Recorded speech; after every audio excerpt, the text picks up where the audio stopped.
el gusano se enrosca cuando le pisan. Esto es una medida inteligente, pues de esa forma reduce las posibilidades de que le vuelvan a pisar. En el lenguaje moral, a eso se le llama humildad. Nietzsche 31, El ocaso de los ídolos.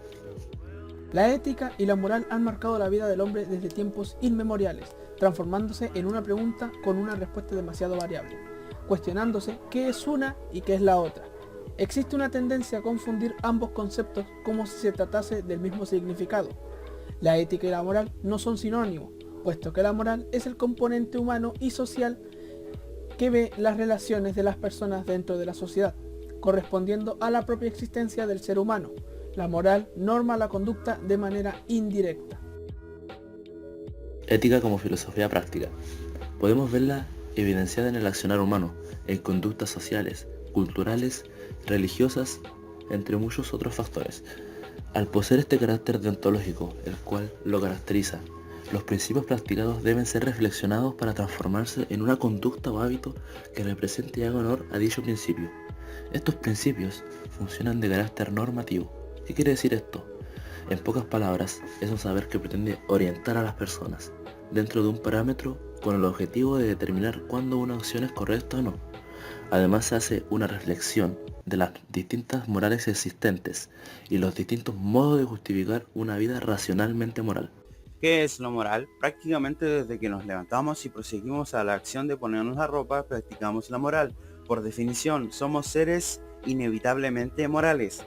La ética reflexiona y cuestiona frecuentemente sobre acciones morales y determina si cabe dentro de la definición adecuada o inadecuada. Como especie humana somos seres recíprocos. Inevitablemente cuando ofrecemos y damos algo esperamos un retorno.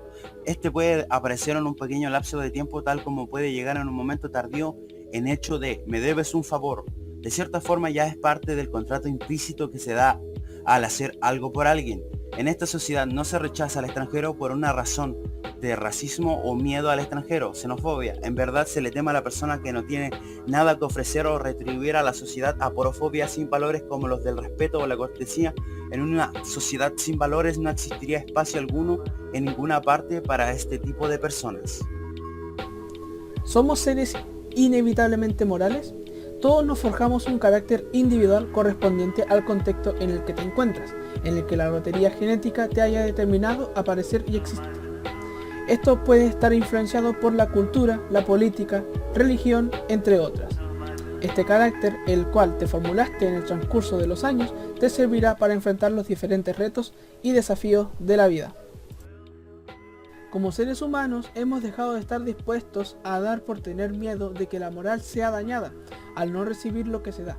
Ese miedo de perder la moral hace que formes un carácter con tal de defenderla, por así decirlo. Si ayudaste porque tu moral lo decía y por esa ayuda te dañan, se forma un rechazo a ayudar a otros por tu moral y tiendes a cerrarte. Pero siempre, en algún momento te abrirás a recibir la moral de otros y tú le brindarás la tuya de vuelta.